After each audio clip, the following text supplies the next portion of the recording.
আমার বড় আপু ফারজানা দেখতে অনেক সুন্দরী ছিল। আমার আপুর বিয়ের 1 মাস পর দুলাভাই বিদেশ চলে যান। আপুর মনটা তখন খুব খারাপ হয়ে যায়। আমি আপুকে একদিন সুযোগ বুঝে হোটেলে নিয়ে যা করেছিলাম তা শুনলে তোমাদের মাথা ঘুরে যাবে। তাহলে আসল ঘটনাটি শুরু করি। আমি রোহান, 15 বছর বয়স। আমার একমাত্র বড় বোন ফারজানা, বয়স 21 বছর। 2 মাস আগে ফারজানা আপুর বিয়ে হয়েছে। দুলাভাই বিদেশে থাকে। বিয়ে করার জন্য 2 মাস আগে দেশে এসেছে। ফারজানা আপুকে দেখেই তার পছন্দ হয়েছে, তাই দেরি না করেই তড়িঘড়ি করে বিয়ে করেছে। আমাদের অর্থনৈতিক অবস্থা খুব বেশি ভালো না। বাবা একটা ছোট বেসরকারি প্রতিষ্ঠানে কাজ করেন। ঢাকা শহরে থাকা খাওয়ার খরচ সামলানো কঠিন।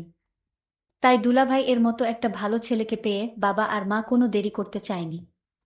ফারজানা আপু বিয়েতে খুব খুশি ছিল। কিন্তু দেখতে দেখতে 3 মাস পার হয়ে গেল। আর দুলাভাই এর বিদেশ যাওয়ার সময় হয়ে গেল।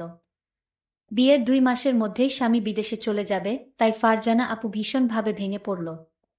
তাই দুলাভাই সিদ্ধান্ত নিল যে 1 বছর পরেই দুলাভাই দেশে ফিরে আসবে। আর এই 1 বছর ফারজানা আপু তার বাপের বাড়িতেই থাকবে। দুলাভাই এর বাড়ি ঈশ্বরগঞ্জ জেলাতে। তাই বিদেশে যাওয়ার 1 সপ্তাহ আগেই ফারজানা আপুকে সাথে নিয়ে ঢাকাতে আমাদের বাসায় চলে আসলো। ফারজানা আপু আর দুলাভাই আসাতে বাবা, মা, আমরা সবাই খুব খুশি হলাম। দুলাভাই আর ফারজানা আপুর সাথে আমি খুব আনন্দের সাথে সময় কাটাতে লাগলাম। আমাকে দেখে আপু একটা মুচকি হাসি দিল। আপুর মুচকি হাসিতে আমার সাহস আরো বেড়ে গেল। আমি আপুকে বললাম, আপু তুমি আমাকে দেখে হাসছো কেন? আপু বলল, ভাইরে এটা তো হাসি না, এটা আমার অন্তরের কান্না। আমি জিজ্ঞেস করলাম, কেন আপু, কি হয়েছে? আপু বলল, তোর দুলাভাই বিদেশ চলে যাবে। এই কষ্টে আমি হাসছি, আর এই হাসির ভিতর লুকিয়ে আছে আমার কান্না। দুলাভাই বিদেশ যাওয়ার আগের রাতে আমি যা দেখলাম তা আমি ভুলতে পারছি না। আপুর রুমে কি হচ্ছিল আমি তা দেখেছিলাম, আর আমি তা এখন ভুলতে পারছি না। গতকালের দৃশ্য আমার মনে পড়তেই আমার ভীষণ ভয় লাগছিল। গতকাল রাতে আপু আমাকে কিছু বলেনি। কিন্তু আজকে আমি আপুর সামনে দাঁড়াবো কিভাবে? আজকে আপু আমাকে কি বলবে? এসব ভাবতে ভাবতে আমার মাথাটা আরো ভারী হয়ে আসছিল। তখনই আমার মা চিৎকার করে আমাকে সকালের নাস্তা করার জন্য ডাক দিল। আজকে দুলাভাই বিদেশে চলে যাবে, তাই বাবাও আজ বাড়িতেই আছে। আমি আমার রুম থেকে বাহিরে এসে দেখি বাবা, মা, দুলাভাই আর ফারজানা আপু ডাইনিং টেবিলে বসে আছে। আমি মাথা নিচু করে এগিয়ে গিয়ে নাস্তা করতে বললাম। আমি ভয় করছিলাম যে কখন যেন ফারজানা আপু গতকাল রাতের প্রসঙ্গ তুলে সবার সামনে আমাকে বকা দিবে। কিন্তু তেমন কিছুই হলো না। ফারজানা আপু একদম স্বাভাবিক ছিল। আপুর আচরণ দেখে মনে হচ্ছিল যেন গতকাল রাতে কিছুই হয়নি। আপুর আচরণ দেখে আমি স্বস্তি পেলাম। দুলাভাই বিদেশে চলে গেল। ফারজানা আপু সারাদিন মন খারাপ করে থাকল। সেদিন রাতে প্রায় 12:30টার দিকে আমি আমার রুম থেকে বাহিরে এসে দেখি ফারজানা আপুর রুমের জানালা খোলা, আর রুমের ভিতরে লাইট জ্বলছে। আমি এগিয়ে গিয়ে আপুর রুমের জানালায় দাঁড়ালাম। জানালার পর্দাটা একটু সরিয়ে দিয়ে দেখলাম আপু বিছানায় বসে বই পড়ছে। আমি জানালায় দাঁড়িয়ে আপুকে দেখলাম। আপুর মনটা ভীষণ খারাপ হয়ে আছে। বই পড়তে পড়তে আপু জানালার দিকে তাকিয়ে দেখল আমি সেখানে দাঁড়িয়ে আছি। আমাকে কিছু না বলে আপু আবার বই পড়তে লাগল। বই পড়তে পড়তে আপু বারবার আমাকে দেখছিল। আর মনে হলো বোন আমার কান্না করছে। আমিও চুপচাপ দাঁড়িয়ে দেখছিলাম। বেশ কিছুক্ষণ পরে আপু বিছানা থেকে নেমে হাতের বইটা টেবিলে রেখে জানালার কাছে আমার সামনে এসে দাঁড়ালো। আপু আমার চোখের দিকে তাকিয়ে বলল, কি রে, কিছু বলবি? আমি থতমত খেয়ে বললাম, আপু তুমি ঠিক আছো? আপু সুন্দর একটা হাসি দিয়ে বলল, হ্যাঁ, আমি ঠিক আছি। অনেক রাত হয়েছে, এখন রুমে গিয়ে ঘুমিয়ে পড়। আমি বললাম, তুমি কি এখনই ঘুমাবা আপু? আপু বলল, হ্যাঁ। তুইও গিয়ে ঘুমিয়ে পড়। আমি বললাম, আগে তুমি শুয়ে পড় আপু, তারপরে আমি যাচ্ছি। আপু আর কিছু না বলে একটা মুচকি হাসি দিয়ে রুমের লাইট বন্ধ করে বিছানায় শুয়ে পড়ল। আমিও আমার রুমে এসে শুয়ে পড়লাম। কিন্তু কিছুতেই ঘুম আসছিল না। বারবার আপুর কথা মনে আসছিল। আপু দুলাভাইয়ের জন্য কান্না করছে। সকালে উঠে আবার সব কিছু স্বাভাবিক। দিনের বেলায় আপু কখনো রাতের বিষয়ে কোনো কথা বলতো না। দিনের আপু আর রাতের আপু যেন সম্পূর্ণ আলাদা। আমিও কখনো দিনের বেলায় রাতের বিষয়ে কথা বলতাম না। এভাবেই আমাদের দিন কাটতে লাগলো। দিনের বেলায় আমরা দুই ভাই বোন স্বাভাবিক আচরণ করতাম, কিন্তু প্রতিদিন রাতে আমি আপুর রুম এর জানালায় গিয়ে আপুকে দেখতাম। কোনো দিন আপু জেগে থেকে বই পড়ত বা টিভি দেখত, আবার কোনো দিন আমি যাওয়ার আগেই আপু রুমের লাইট বন্ধ করে ঘুমিয়ে পড়ত। প্রায় ৬-৭ দিন পরে একদিন রাতে আমি ফারজানা আপুর রুম এর জানালায় গিয়ে দেখলাম আপুর রুম এর লাইট জ্বলছে, কিন্তু রুমে আপু নাই। আমি রুমের চারিদিকে তাকিয়ে দেখলাম, আপু কোথাও নাই। হঠাৎ আপুর রুমের বাথরুম এর দরজা খুলে গেল। আপু বাথরুম থেকে বাহির হয়ে আসলো। আমি বললাম, আমার ঘুম আসছে না আপু। আপু বলল, বেশি রাত জাগা শরীরের জন্য ভালো না, যা গিয়ে শুয়ে পড়। পরের দিন আমার বাবা আর মা সারাদিন চাচার বাসায় থাকবে, রাতে ফিরবে। আজকে শুধু আমরা দুই ভাই বোন বাসায় থাকব।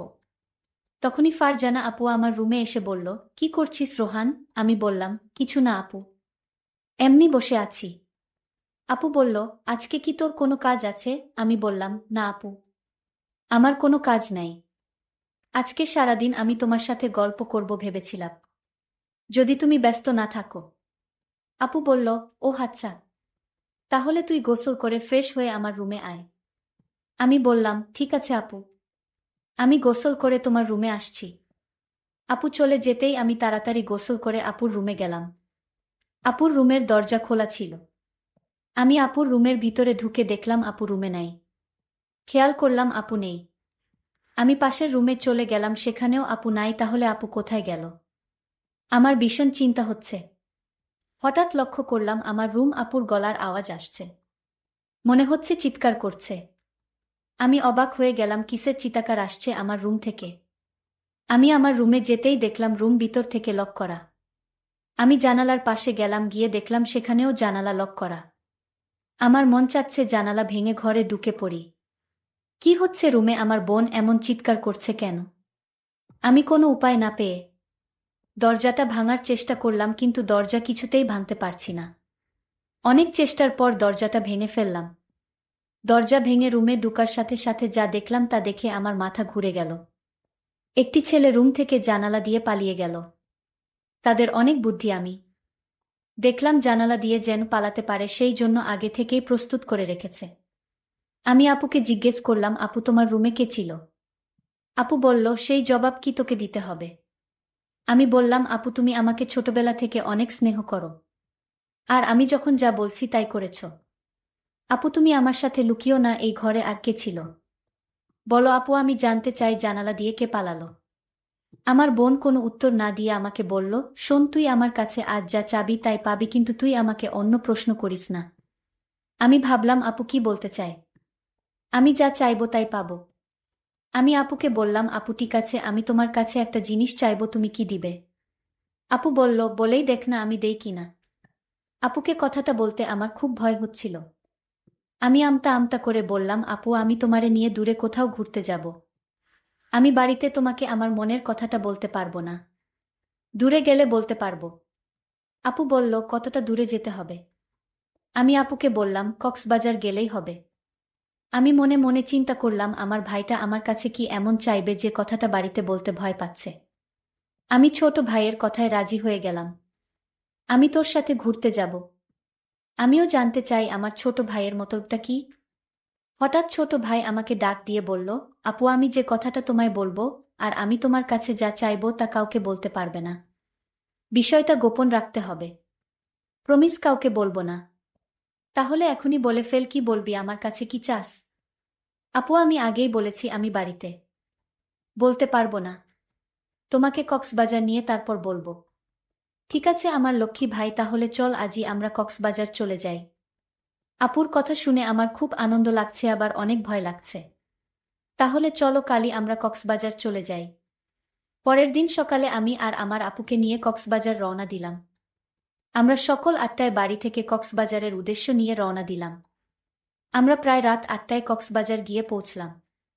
সারাদিন গাড়ির জার্নিতে শরীরটা আমার অনেক ক্লান্ত হয়ে গেছে। আমার চোখের পাতা কিছুতেই খোলা রাখতে পারিনি। আমি ঘুমিয়ে পড়লাম। মানে আমার আপু ঘুমিয়ে গেল। আমি আপুকে বললাম, আপু কিছু খাবে না? আমি বাহির থেকে খাবার নিয়ে আসি। আপু বলল, না আমি কিছুই খাবো না। তোর ইচ্ছা থাকলে তুই হোটেল থেকে খেয়ে নে। আমি বললাম, আপু তোমাকে রেখে আমি কি খাইতে পারবো? আপু বলল, ডিস্টার্ব করিস না, আমি ঘুমাবো, তুই যা পারিস তা কর। বেন বেন করিস না, কাল কথা হবে, এখন ঘুমা। আপুকে ঘুমের মধ্যে অনেক সুন্দর লাগছিল। আমিও ক্লান্ত শরীর নিয়ে ঘুমিয়ে পড়লাম। পরের দিন সকালে ঘুম থেকে উঠে আমরা সমুদ্র সৈকতে ঘুরতে গেলাম। সারাদিন ঘুরলাম। এবার আপু আমায় প্রশ্ন করল, আচ্ছা রোহান, তুই কি ভুলে গেছিস? তুই আমাকে কেন কক্সবাজার নিয়ে আসলি? আরে আপু, ভুলি নাই, আজ রাতে বলবো। আপু, যদি তুমি আমার কথা না রাখো তাহলে আমি কিন্তু ওই দিনের রাতের ঘটনাটা ফাঁস করে দিব। আপু তখন আমার দিকে রাগান্বিত চোখে তাকিয়ে বলল, রোহান, আমি কি না করেছি তোর কথা রাখবো না? তারপর সন্ধ্যা হয়ে আসছে, আমি আপুকে বললাম, আপু চলো হোটেলে যাই। রাতের খাবার হোটেলে খেয়ে তারপর আজ আমরা হোটেলেই থাকব। আপু তখন বলল, হোটেলে কেন? এখানে তো তোর দুলভাইয়ের ছোট ভাইয়ের বাসায় থাকতে পারি। আর আমরা তো গতকাল এখানেই ছিলাম। আমরা কেন শুধু শুধু অযথা ভাড়া দিয়ে হোটেলে থাকব? আমি বললাম, হোটেল না থাকলে যে আমার মনের কথাটা বলতে পারবো না আপু। আপু তখন বলল, ঠিক আছে, তুই যা বলবি তাই হবে। তারপর আমরা একটা হোটেলে গিয়ে উঠলাম। আমি আপুকে যে কথাটা বলবো সেই কথা শুনে আপু কি আমার প্রতি রাগ করবে? আমি এসব চিন্তা করছিলাম। আপু আমায় বলল, রোহান, তুই কি চিন্তা করছিস? আমি আপুকে বললাম, আপু আমি যে কথাটা বলবো তা শুনলে তুমি রাগ করবে না তো? আপু বলল, আমি কতবার বলবো আমি রাগ করব না। আমি কাউকে কিছু বলবো না, তুই নির্ভয়ে আমাকে তোর মনের কথা বলতে পারিস। আপুর কথা শুনে আমি কিছুটা সাহস পেলাম। আমি আপুকে বললাম, আপু আমি ছোটবেলা থেকেই তোমাকে অনেক পছন্দ করি। আর দুলাভাই বিদেশ যাওয়ার পর থেকে আমি লক্ষ্য করছি তুমি সবসময় মনমরা হয়ে থাকো। আমি তোমার কষ্ট বুঝি। তুমি চাইলে তোমার কষ্ট আমি দূর করে দিব। আপু বলল, তুই আমার কষ্ট বুঝিস? আরে আপু, ছোট থেকে আমরা একসাথে বড় হয়েছি। আমি তোমার মনের কথা না বুঝলে কে বুঝবে? আমি জানি তোমার ভিতর কিসের অভাব কাজ করছে। ছোট ভাইয়ের কথা শুনে আমি কিছুটা আশ্চর্য হলাম। বলে কি, সে আমার মনের খবর সব জানে? আচ্ছা বেশি কথা না বলে তুই বল, আমার কাছে কি চাস? আপু আমি ছোটবেলা থেকেই তোমাকে আমার পছন্দ, আর তাই আমি তোমার সাথে। বল, থেমে গেলি কেন?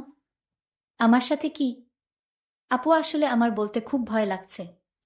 আরে বাবা, এত ভয় করলে কি চলে, কি বলতে চাস বলে ফেল। আপু আমার রুম থেকে যে একটা ছেলে পালিয়ে গেছিল সে কে ছিল আপু? আরে ও হচ্ছে আমার স্কুল ফ্রেন্ড। তার সাথে তুমি কি করছিলে আপু? আপু বলল, আমি বলতে পারবো না। তুই কি বোকা, কিছুই বুঝিস না? আমি কি করছিলাম তা কি আমার মুখ থেকে শুনতে হবে? হুম আপু, তোমার মুখ থেকে শুনতে চাই। তুমি বললে আমি অনেক খুশি হব আপু। আরে পাগল ছেলে, সেটা কি বলা যায়? সেটা তোর বুঝে নিতে হবে। আমি বুঝেছি আপু। তাহলে তো হলোই। আপু আমি যা মনে মনে বুঝে নিলাম তা আমি করতে চাই। ঠিক আছে, আজ আর কোনো কথা নয়, যা হবার কাল হবে। আপুকে বললাম, আপু কাল হবে তো? আমার কথা রাখবে তো? আমি বললাম, আমি কি তোর সাথে মিথ্যা কথা বলেছি? আমারে কি তোর বিশ্বাস হয় না? যদি বিশ্বাস থাকে তাহলে এখন ঘুমা, কাল সব হবে। প্রিয় বন্ধুরা, আজ ব্যস্ততার জন্য গল্পটি শেষ করতে পারলাম না। বাকি ঘটনাটি আগামীকাল আপলোড দেওয়া হবে। সেই পর্যন্ত সবাই ভালো থাকবেন, ধন্যবাদ।